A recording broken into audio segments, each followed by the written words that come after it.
نتكلموا على واحد الانسان اللي الشعب كان حاسبه يحب الجزائر، واحد الانسان اللي لقبوا الشعب الجزائري وزير السعاده. لوبجيكتيف دومي فينال ممنوع الجزائر. سامحوا لي انا نتكلم معاكم كرة القدم، ما نتكلمش انايا ما نعرفوش نصيفه. دومي فينال ممنوع في الجزائر لان عندك لاعبين راك سيتيتهم.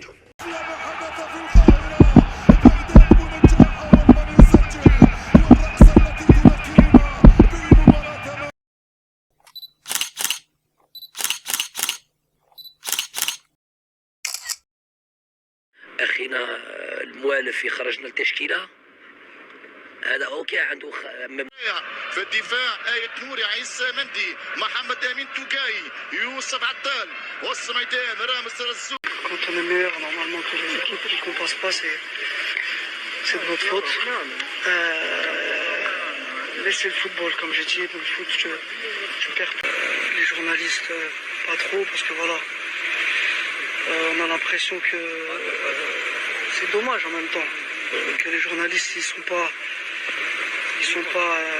comment dire, avec nous.